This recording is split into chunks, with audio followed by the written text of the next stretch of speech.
Good morning बच्चों। कक्षा 8 के विद्यार्थी ध्यान दें।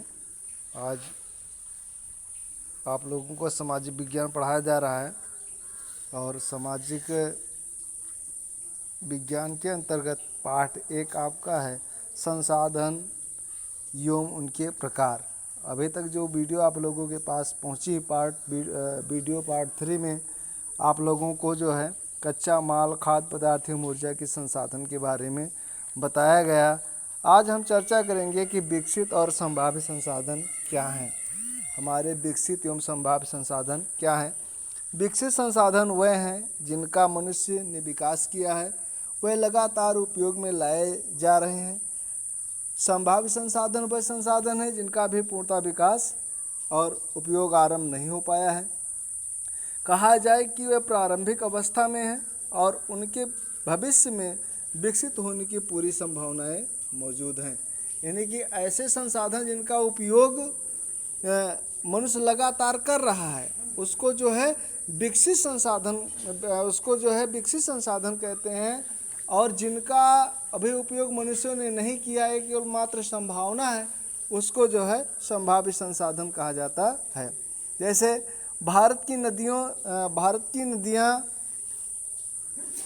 जो नदियां हैं उनमें अपार जल राशि पाया जाता है और उसका अभी तक पूर्ण विकास नहीं किया जा सका है। अभी हमारे पास देश में उपलब्ध संसाधनों का मात्र 20% जल ही उपयोग किया गया है। 20% जल से ही विद्युत बनाया जाता है, शेष 80% जल से भी बिजली बनाने की संभावना है। इसके बाद हम देखते हैं बच्चों, चक्रीय संसाधन क्या है। जिन संसाधनों का एक बार हम प्रयोग करने के बाद दोबारा प्रयोग करते हैं उन्हें हम चक्रीय संसाधन कहते हैं। लोहा, रबर, जल आदि चक्रीय संसाधन हैं। लोहा क्या है? जैसे लोहा को चक्रीय संसाधन क्यों कहा जाता है? लोहे को चक्रीय संसाधन इसलिए कहा जाता है क्योंकि लोहा को गला करके, जैसे आपके पास लोहे की कोई मशीन है और जो लोहे की मशीन है तो जब उसको कबाड़ी खरीदता है तो खरीदने के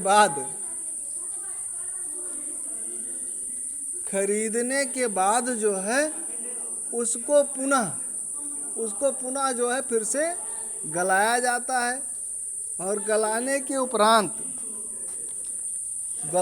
उपरांत जो है उसको पुनः जो है नया आकार दिया जाता है। तो इस प्रकार जो है चक्र चलता रहता है, जिसके परिणाम स्वरूप जो है लोहे का आवागमन बना रहता है। अब हम देखते हैं कि संसाधनों के संरक्षण की आवश्यकता क्यों है। संसाधनों को हम क्यों संरक्षित करें, संसाधनों का संरक्षण करना आवश्यक क्यों है। देखिए बच्चों, मनुष्य की जो आवश्यकताएं हैं वो सीमित हैं।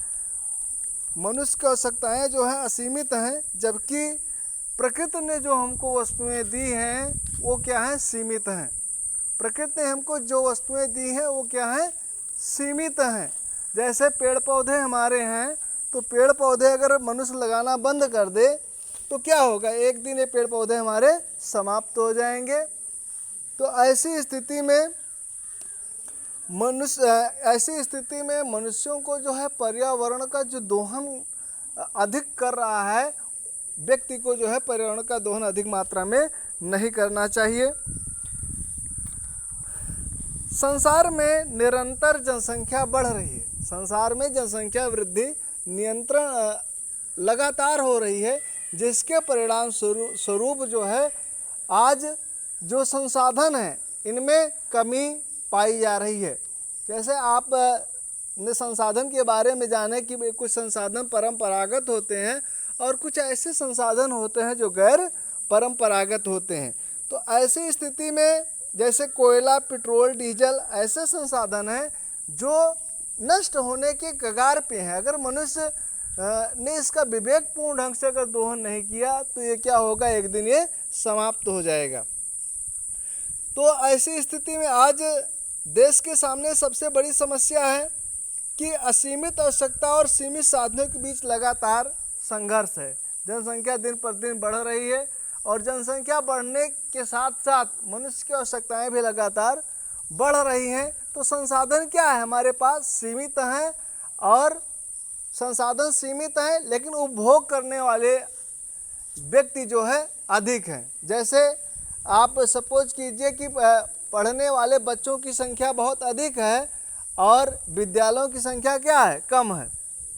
तो सबसे बड़ी समस्या क्या है, जनसंख्या वृद्धि है। इस प्रकार संरक्षण से आशय यह है कि सुरक्षित रखना, यली के अनुसार वर्तमान पीढ़ी या भावी पीढ़ी के लिए त्याग ही संरक्षण है।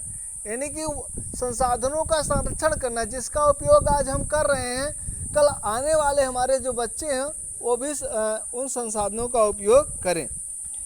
संरक्षण से अभिप्राय संसाधनों के उपयोग का बंद करना नहीं, बल्कि उस अवस्था से है जिसके द्वारा वर्तमान संसाधनों से ज़्यादा समय तक प्रयोग किया जा सके। सरल शब्दों में संसाधनों से अर्थ है संसाधनों के विवेकपूर्ण प्रयोग से है। संसाधनों की प्रमुख विशेषताएं। संरक्षण से अभिप्राय संसाधनों की बर्बादी को रोकना है। संरक्षण का अर्थ है संसाधनों का विवेकपूर्ण प्रयोग। संरक्षण बचत की प्रक्रिया है। प्राकृत प्रदत्त संसाधनों के संरक्षण के लिए नियोजन की महती आवश्यकता है। सभी देश अपने उपलब्ध संसाधनों को अपनी आवश्यकता के अनुसार संसाधनों का संरक्षण की एक योजना का निर्माण करना चाहिए। जो हमारे संसाधन हैं, हमें ऐसी योजना बनानी चाहिए और एक योजना बनाकर उस पर कार्य करना चाहिए ताकि संसाधनों को संरक्षित किया जा सके। जो भी संसाधन है, जैसे जल संसाधन है, तो जल का उपयोग हमको किस प्रकार से करना है, हमें इसकी योजना बनाना आवश्यक है।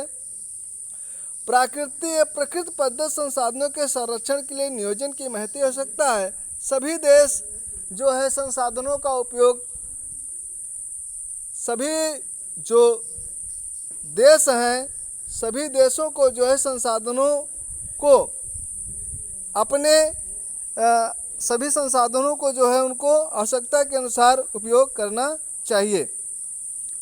तो इस प्रकार अब हम देखते हैं संसाधनों के उपयोग तथा सरल पोषणीय विकास।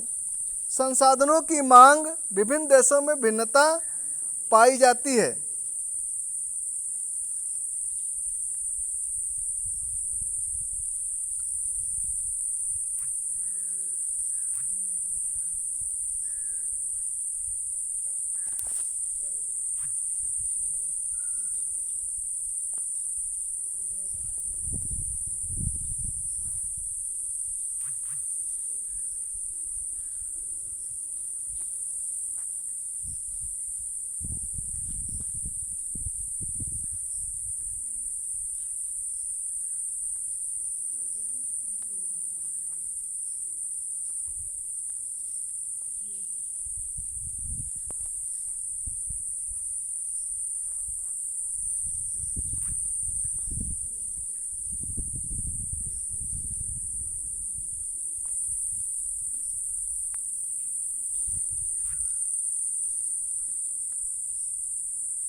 Good morning everybody. My name is Kanchan.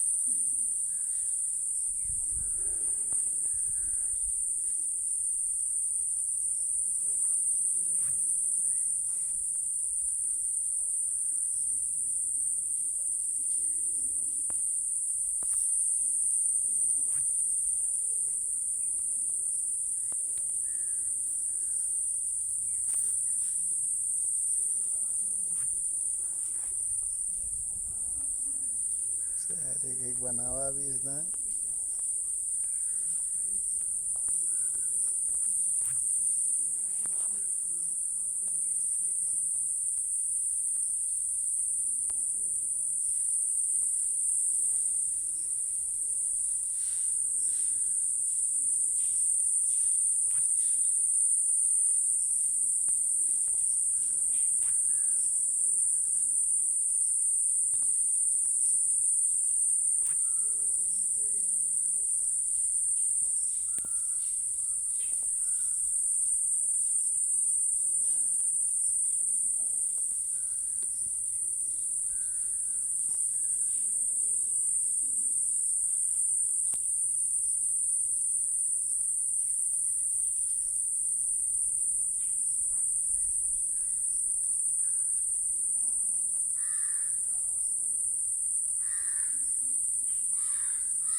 तो संसाधन उपयोग तथा सरल पोषणीय विकास संसाधनों की मांग में विभिन्न देशों में भिन्नता पाई जाती है। अधिक मात्रा में विकसित देश संसाधनों का अधिक उपयोग करते हैं, लेकिन विकासशील देशों में कम संसाधनों का उपयोग किया जाता है। उदाहरण के लिए संयुक्त राज्य अमेरिका भारत की अपेक्षा विश्व के औसत से 4 अथवा 5 गुना ज़्यादा पेट्रोलियम का प्रयोग करता है। आर्थिक विकास के साथ ही संसाधनों की मांग बढ़ती जाती है और आर्थिक विकास के कारण मिली संपत्ति को ज़्यादा से ज़्यादा संसाधनों का उपयोग करने में समर्थ बनाती है। अनेक मूल्यवान संसाधन मांग बढ़ने के कारण समाप्त होने को हैं। उदाहरणतः अत्यधिक उपयोग से मिट्टी अपनी उर्वरता को खो रही है। व्यापक रूप से वनों को काटे जाने एवं शिकार के कारण अनेक पेड़ पौधे जीव जंतुओं की प्रजातियां लुप्त हो गई हैं। तो बच्चों, इस प्रकार से ये चौथी वीडियो आपकी समाप्त हुई और अब आपको जो है अगली वीडियो में जो अभ्यास के प्रश्न दिए गए हैं उनका उत्तर लिखाया जाएगा। जय हिंद, जय भारत।